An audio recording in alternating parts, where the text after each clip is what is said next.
Durante a estação mais quente do ano, as preocupações com a saúde são muitas. Uma delas é com a alimentação. Nas praias, os banhistas precisam prestar atenção nos produtos que são comercializados à beira-mar. No quiosque da Margarida, nem tudo são flores. Na hora de manusear o dinheiro, o que fazer?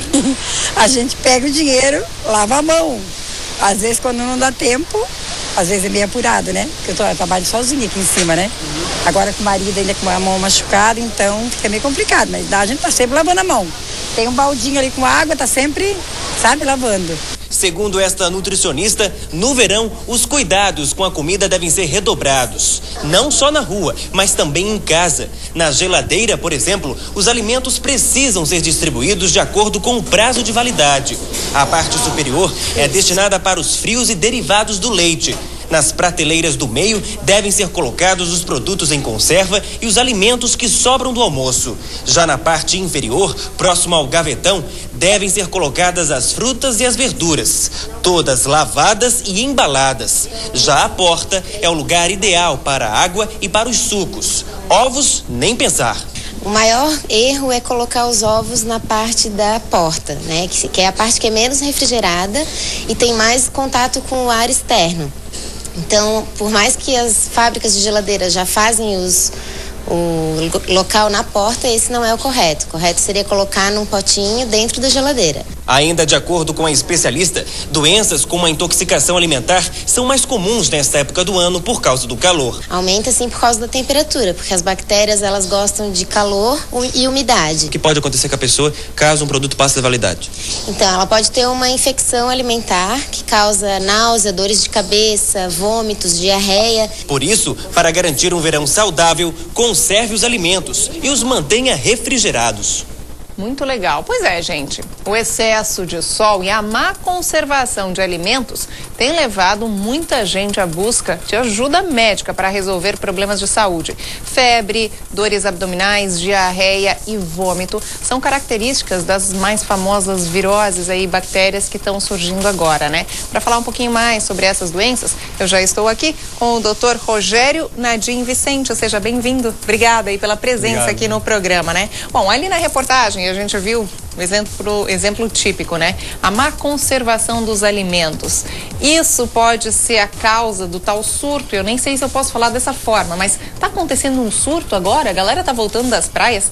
Eu digo voltando das praias, mas aqui também na nossa região a gente vê muito as pessoas aí com dor de cabeça, febre, diarreia, vômito, conforme eu citei agora. É até esperado que nessa época do ano aumente um pouco os casos, né, das gastroenterites, né?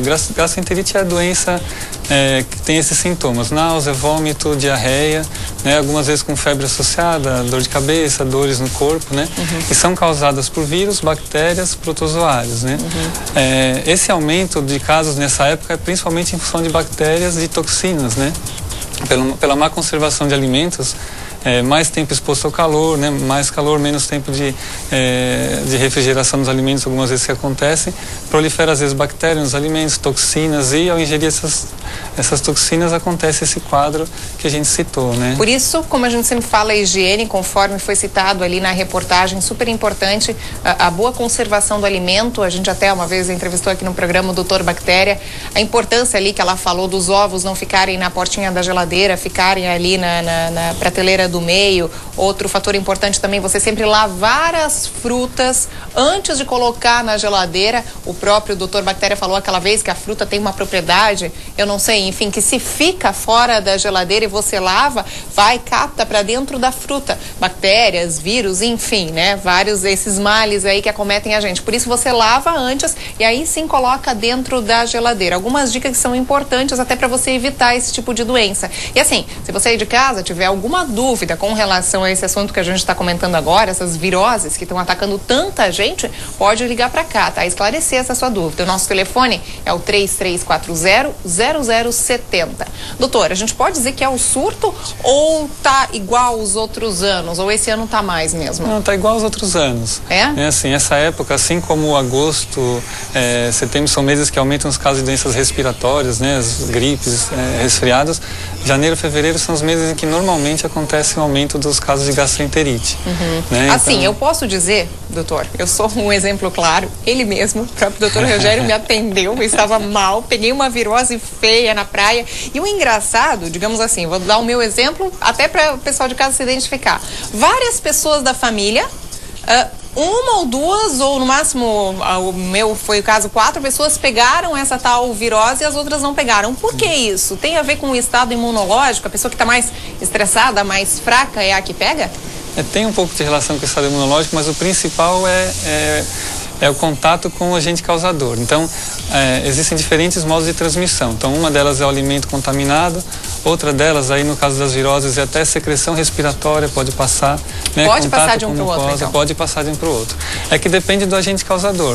Bactéria é menos comum de passar de um para o outro. É mais comum das mesmas pessoas comeram aquele alimento contaminado. A virose, não. Começa com uma pessoa, depois de 1, 2 dias a outra começa com sintomas e assim vai indo, né? E o contágio é mais por gotícula respiratória, por mucosa, né? Assim, tocou a mão no olho, na boca, outra pessoa também tocou. Ou então tocou uma superfície que está contaminada e levou a mão no olho, na boca. Então, aquela recomendação de sempre lavar bem as mãos, evitar levar as mãos ao olho, à boca, é sempre válida também para esse tipo de infecção. Né? Doutora, a gente já tem alguém na linha querendo fazer a sua pergunta. Alô, quem fala? É a Vanessa. Oi, Vanessa. Você fala de onde? De Blumenau. Perfeito. Vanessa, qual a sua dúvida? Porque assim, ó, eu trabalho numa empresa, né? E a gente, de meio-dia, quando faz hora extra, a gente ganha marmita, né?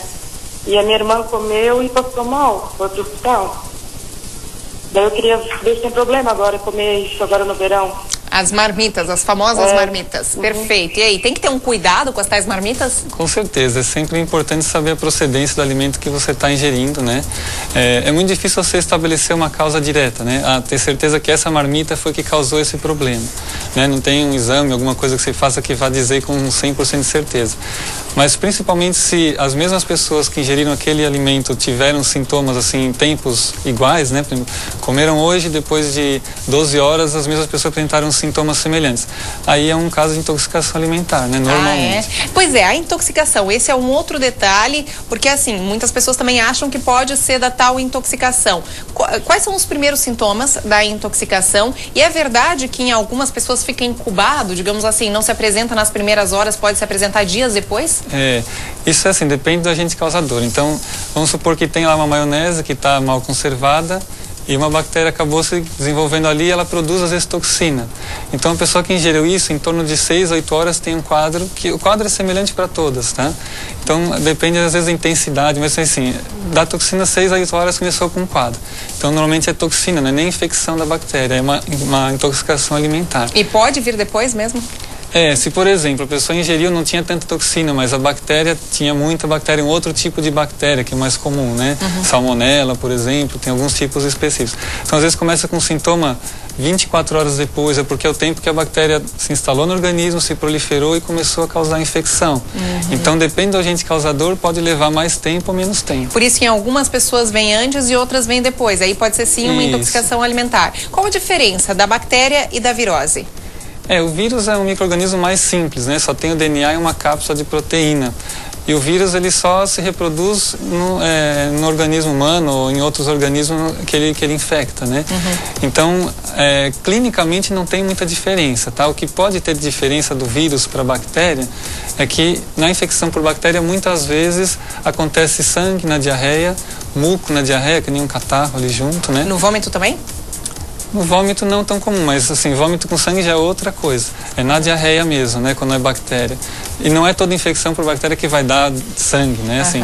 É que se tem esses sinais, ou se a diarreia é muito intensa, mais de 8 episódios por dia, mais de 3 dias com esse número de evacuações, então sugere que possa ter uma origem bacteriana, né. Em alguns casos está indicado antibiótico. Então sinais que chamam a atenção, né, desidratação importante, que nem tonturas, a pessoa com o olho fundo, né, assim, a boca seca, sensação de desmaio, que tenha sangue na diarreia, que tenha aquela semelhante a um catarro junto com a diarreia, é interessante procurar serviço médico porque nesses casos pode ser alguma bactéria mais invasiva é que o antibiótico pode, né, restabelecer a pessoa mais rapidamente. Quer dizer, também. Pode ser um problema até pior do que esses que estão acontecendo agora. Sim, normalmente é benigna essa doença, né?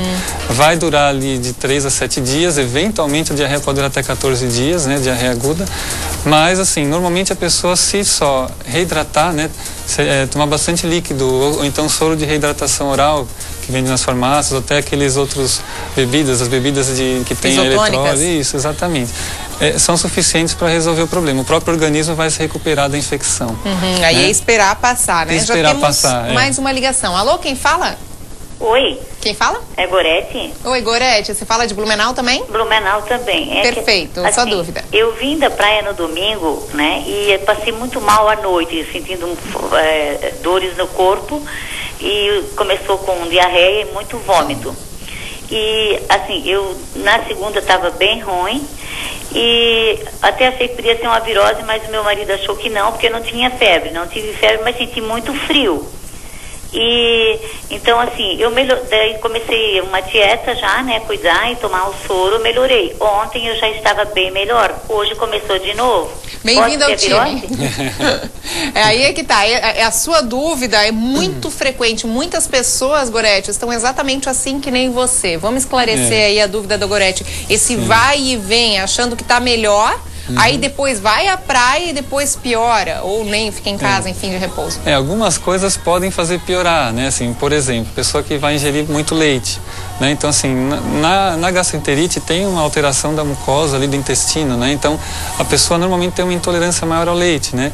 Corre mais fermentação, então aumenta gases, aumenta a diarreia. Deveria se evitar o leite? Deve-se evitar o leite nesses dias, né?